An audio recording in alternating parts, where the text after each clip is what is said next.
Listen closely, my friends. There is a moment, and you have lived it, where the entire situation turned against you. Not slowly, not with warning, just turned. A conversation that went sideways, a room that shifted the second you walked in, a decision made above you, about you, that you were never asked about. And you stood there, watching things move in a direction you could not stop, reacting, scrambling, saying things you should have held back, going silent when you should have spoken, and later, alone, replaying the entire thing, asking yourself the same question that haunts every thinking person who has ever lost control of something that mattered. Why couldn't I hold that? Not why did I lose the argument? Not why did the wrong person win? But why, with everything I knew, everything I felt, everything I was, why did the situation take me instead of me taking the situation? Marcus Aurelius was the most powerful man alive. He commanded the Roman Empire. He had armies, wealth, authority that no person alive could challenge. And yet, he wrote, privately in a journal never meant to be published, that the only real battlefield was inside himself. That the Danube campaigns, the Senate politics, the barbarian invasions, none of that was the real war. The real war was what happened between stimulus and response, between what hit him and what he chose to do next. He wrote, "You have power over your mind, not outside events. Realize this, and you will find strength." Not control over others, not control over outcomes, control over himself. And through that, an almost supernatural ability to move through every situation without being consumed by it. This is what the Stoics discovered, what they tested in courts and exile and war and grief and plague. Not a philosophy of detachment, not a philosophy of cold indifference, a philosophy of grip, internal grip. The kind that lets you walk into any room, face any pressure, absorb any blow, and stay standing, stay clear, stay dangerous in the most important way a person can be dangerous, fully in command of themselves. In this video, you will learn 7 lessons from the Stoic tradition, from Marcus Aurelius, Epictetus, Seneca, Cato, and others, that will permanently change how you handle every situation life puts in front of you. Not theory, not ancient quotes stripped of their context. Real psychological architecture built by people who were tested at the highest levels and survived. And before we begin, I want you to understand one thing. Most people spend their entire lives trying to control what is outside them. Other people's behavior, the outcome of conversations, how others perceive them, the economy, the politics, the circumstances. They exhaust themselves trying to grip something that was never meant to be gripped. The Stoics called this the fundamental error, the root of all anxiety, the source of all weakness, because the moment you chase what is outside you, you surrender what is inside you, and when you surrender what is inside you, you lose the only thing that ever actually gave you power. Let's begin. Lesson 1. The dichotomy that changes everything. What is yours and what is not. Epictetus was born a slave. Not metaphorically, not philosophically, literally owned. His master, a man named Epaphroditus, once twisted Epictetus's leg as a demonstration of power. Epictetus looked at him calmly and said, "You are going to break it." The leg broke. Epictetus looked at him again and said, "Did I not tell you that you would break it?" No rage, no screaming, no begging, just clarity. That moment is the entire Stoic philosophy compressed into one exchange. Epaphroditus had power over the leg. He had zero power over Epictetus. And Epictetus knew, with absolute certainty, which one mattered. He later built his entire teaching around what he called the dichotomy of control. And it is, without exaggeration, the most operationally useful idea in the history of human psychology. There are things in your control, your judgments, your intentions, your responses, your attention, your values, the effort you apply, the meaning you assign.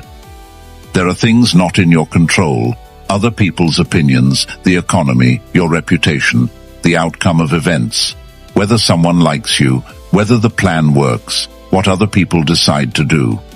Most people live their lives in a continuous, exhausting war with the second category. They pour energy into controlling what others think. They twist themselves trying to manage perceptions. They lose sleep over outcomes they cannot determine. They feel genuine suffering, physical, psychological suffering, over things that were never theirs to hold. And the moment something from that second category turns against them, a relationship ending, a plan failing, someone choosing against them, they collapse. Because their stability was built on ground they never owned. The Stoics built their stability somewhere else. Cato of Utica, arguably the most politically principled man in Roman history, watched Julius Caesar dismantle the republic he had spent his life protecting. Everything he had built, every alliance, every stand he had taken, collapsed. Caesar won. The republic fell, and Cato's response was not despair. It was not surrender.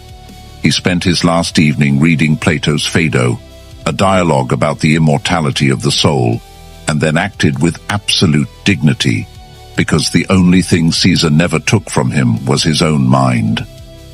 Here is how this applies to you, right now, in your actual life. Think of the situation that is draining you most, the thing that has your attention, your energy, your quiet anxiety at 2 a.m. Now ask the honest question, how much of what exhausts you about that situation is the part you cannot control?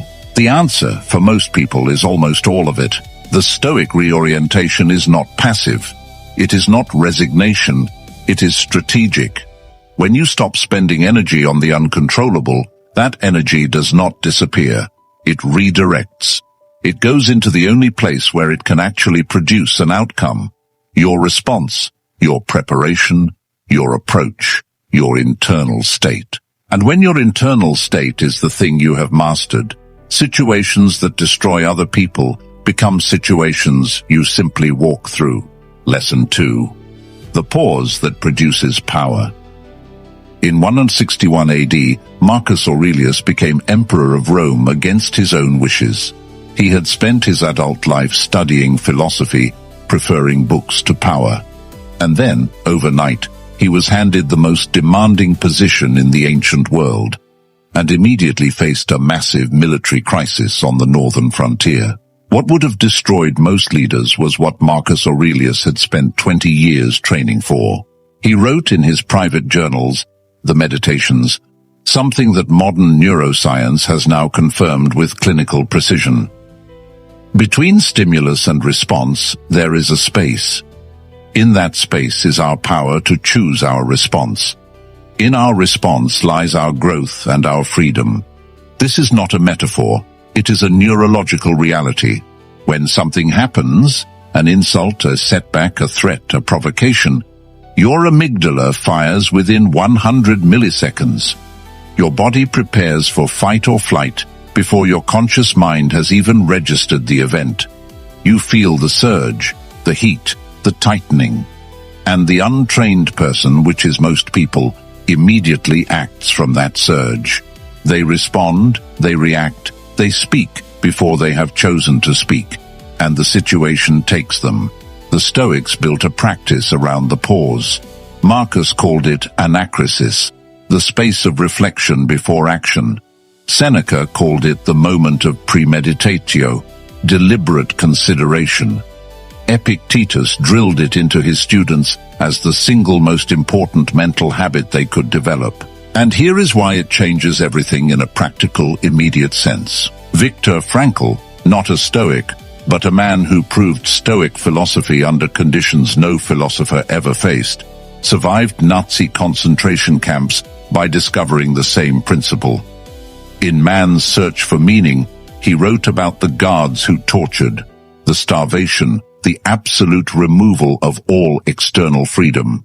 And what he found in that absolute deprivation was the one thing that could never be taken, the gap between what happened and what he chose to do with it. He called it the last human freedom. The Stoics would have nodded. Here is the training. It is simple. Difficult, but simple.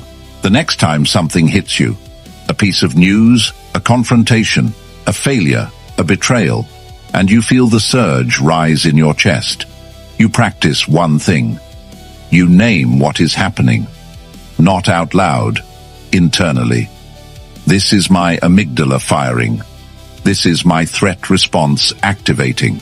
This is my body preparing for danger that my mind has not yet evaluated. That act of naming, clinical, precise, detached, creates the pause. It inserts a microsecond of observation between the event and your reaction. And in that microsecond, you reclaim the situation. Because the person who acts from the surge is owned by whoever created it. The person who pauses just long enough to choose owns themselves. And the person who owns themselves controls every room they walk into. Lesson 3. Read the field before you move. Seneca, in his letters to Lucilius, wrote something that has been largely overlooked in the modern reading of Stoicism. The wise man does nothing he might later regret, nothing against his will, but does everything honorably, consistently, seriously, and rightly. He does not anticipate things as if they were going to happen, but looks forward to them as if they might not happen. This is not a passive observation. It is a description of a specific cognitive practice, the practice of reading situations before entering them, without either optimistic blindness or catastrophizing anxiety.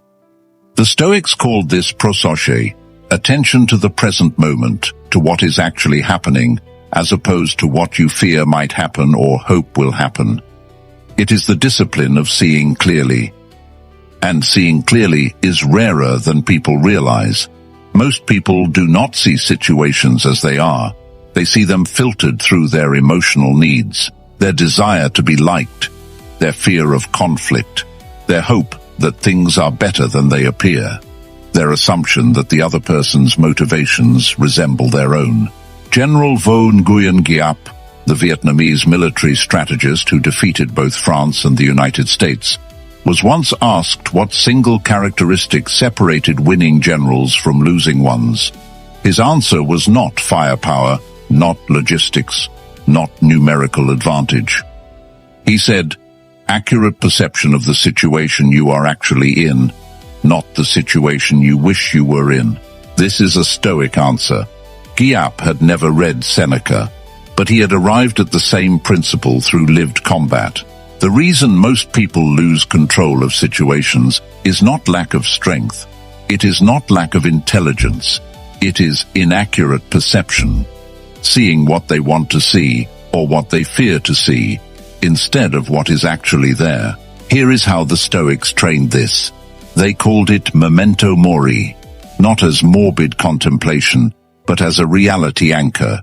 The practice of remembering that this moment is real, that time passes, that what is happening right now is what is actually happening, cuts through the fantasies and defenses we construct around difficult truths.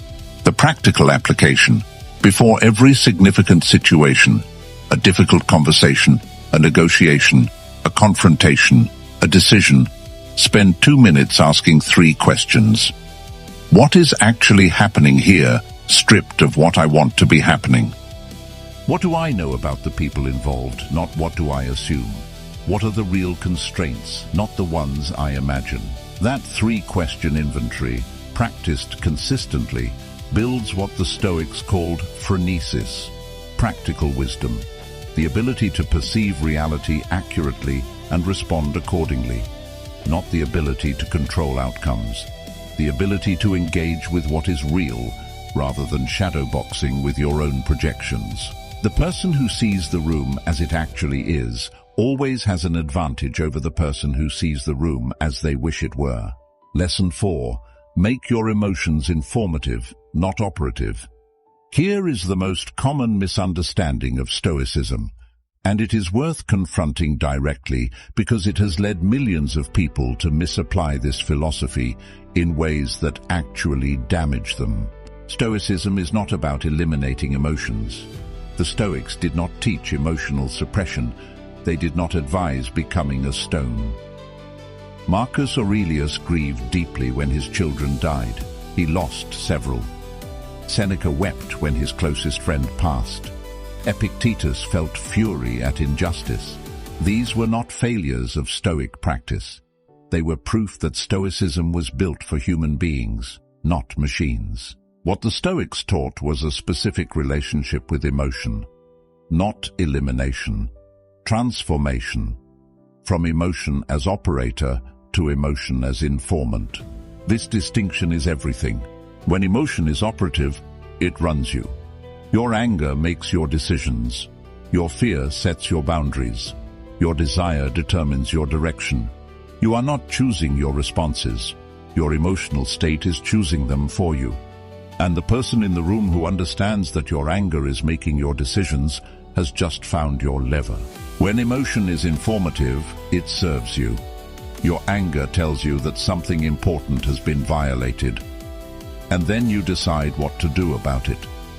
Your fear tells you that something significant is at risk, and then you decide how to respond. Your grief tells you that something mattered deeply, and you honor that without being disabled by it. James Stockdale, U.S. Navy Vice Admiral, prisoner of war in Vietnam for 7.5 years, tortured repeatedly, denied communication with family, held in isolation, survived because of Stoicism. He had read Epictetus before being shot down. In captivity, he applied every principle he had studied, not to suppress his suffering, to prevent his suffering from making his decisions. He later wrote, "I never lost faith in the end of the story. I never doubted not only that I would get out, but also that I would prevail in the end and turn the experience into the defining event of my life, which in retrospect I would not trade." He called this the Stockdale paradox. Hold the brutal reality of your present situation with complete clarity. Simultaneously, hold complete faith in your eventual capacity to prevail. Never confuse the two. This is the Stoic emotional framework in its most battle-tested form. For you, in your life, in your situations, the next time a strong emotion rises, and they should, do not push it down. Do not perform calm you do not feel. Instead, pause. Lesson 2. Name the emotion with clinical precision, and then ask, what is this emotion telling me about what I value? What is at stake, or what is being violated? Extract the information. Then choose your response from clarity, not from the feeling itself. The person who can do this in high-pressure situations, who can feel the pressure fully without being driven by it, is operating at a level most people never reach. Lesson 5. Why comfort is the enemy of control. Seneca was one of the wealthiest men in Rome. He owned multiple estates, employed hundreds, lived with access to luxury that most people in his era could not imagine, and he voluntarily, regularly stripped himself of all of it. He would spend days eating only the food of the poor, sleeping on hard ground, wearing rough cloth, walking in winter cold without protection, not because he was forced to, because he had built a deliberate practice of discomfort into his life. He wrote to Lucilius, "Set aside a certain number of days during which you shall be content with the scantiest and cheapest fare, with coarse and rough dress, saying to yourself the while, 'Is this the condition that I feared?'" This was not masochism. This was calibration. Seneca understood something about human psychology that modern behavioral research has now validated in clinical trials. The anticipation of discomfort is almost always worse than the discomfort itself. The fear of loss is almost always larger than the actual experience of losing. The dread of difficulty shrinks the person before the difficulty ever arrives. By voluntarily entering discomfort regularly, on his own terms, Seneca was doing something precise. He was discovering that he could survive what he feared, that his comfort was not his foundation, that he was not dependent on his circumstances in order to function. And this discovery is what made him psychologically unmanipulable. Think about the leverage that is most commonly used against people. Job loss, social exclusion, financial pressure, loss of comfort, status, approval. These are the tools, and they work almost exclusively on people who have never proven to themselves that they can function without those things. The Stoics called this ascesis, deliberate practice under voluntary difficulty, not random suffering, not self-punishment, controlled exposure to hardship, done with awareness, to build what Epictetus called prohairesis, the faculty of rational choice that operates independently of external circumstances. Frederick Douglass, enslaved, escaped, became one of the most powerful orators and writers in American history, wrote in his autobiography that the moment he stopped fearing the worst they could do to him, the power dynamic shifted. Not because his circumstances changed, because his relationship to those circumstances changed. He had, through sustained confrontation with the worst conditions imaginable, discovered that he could not be broken by what people assumed would break him. The practical application for you is not dramatic.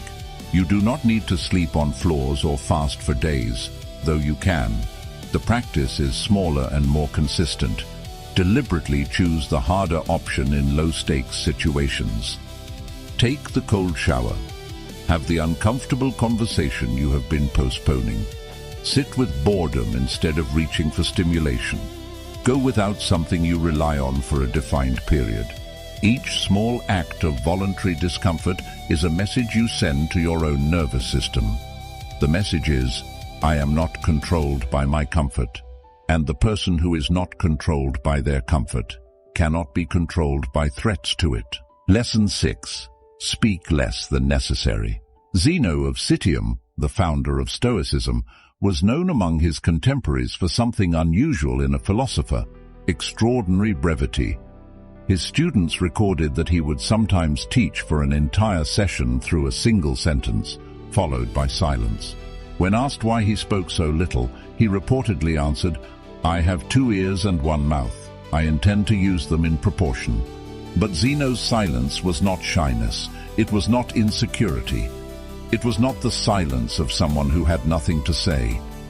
It was the deliberate, practiced withholding of words that had not yet earned their moment.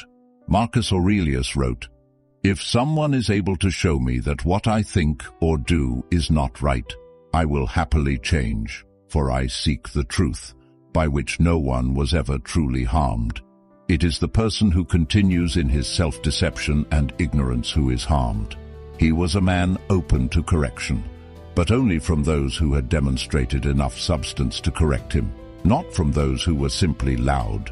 The reason silence is a Stoic power practice is not mystical, it is operational. Every word you speak reveals information. Every explanation you give hands someone else material they can work with. Every defense you offer tells the other person exactly where you feel exposed.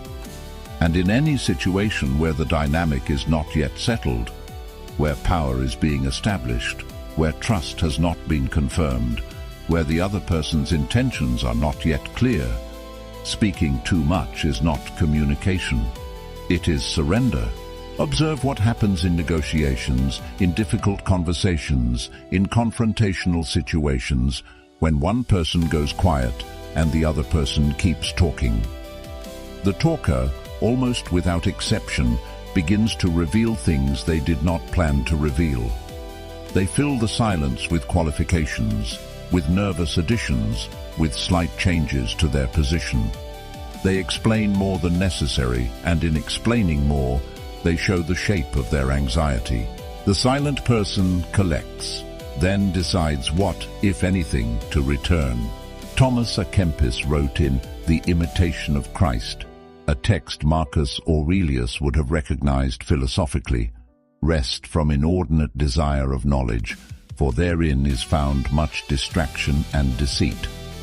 The Stoics would apply this to speech.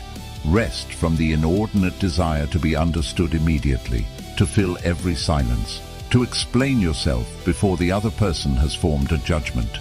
That urgency is a form of fear, and fear shown too early, handed to the wrong person, becomes a tool they use against you.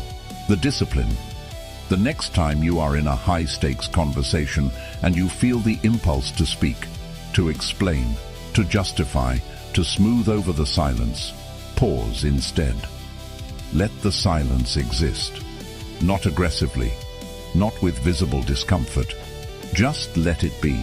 Watch what the other person does with it, and decide from what they reveal whether what you were going to say actually needed to be said. Most of the time it did not. Lesson 7. Reframe or be framed. Marcus Aurelius was dying slowly. He had been ill for years, managing a failing body while managing an empire. His son Commodus, whom history would record as one of Rome's worst emperors, was already showing signs of the character that would eventually undo his father's legacy. And Marcus, knowing this, wrote nothing in his journals that resembled self-pity. What he wrote were reframes, active, deliberate reconstructions of how he chose to see what was happening. He wrote, "The impediment to action advances action. What stands in the way becomes the way." This is not positive thinking. It is not denial. It is not the kind of facile optimism that tells people to look on the bright side while their life burns. It is a cognitive practice, a deliberate, active restructuring of the meaning assigned to events. The Stoics called this cognitive reframing. Viktor Frankl called it finding meaning. Modern cognitive behavioral therapy calls it cognitive restructuring. They are all pointing at the same neurological reality. The brain does not respond to events. It responds to the interpretation of events. And interpretation is, to a degree most people never exercise, a matter of choice. Here is what this looks like in practice, not in philosophy books, but in actual situations. When Epictetus was asked how to handle being insulted publicly, he did not say ignore it or suppress the pain. He said, if someone succeeded in provoking you, realize that your mind was complicit in the provocation, not victim blaming. Clarity. The insult landed because you assigned it the power to land. Reassign the power and the insult becomes information about the person delivering it rather than a wound.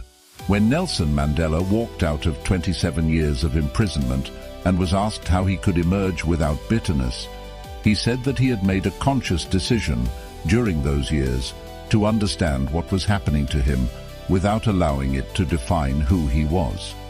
He reframed imprisonment not as destruction but as preparation, not as defeat, but as an enforced depth-building period that his freedom would eventually make use of.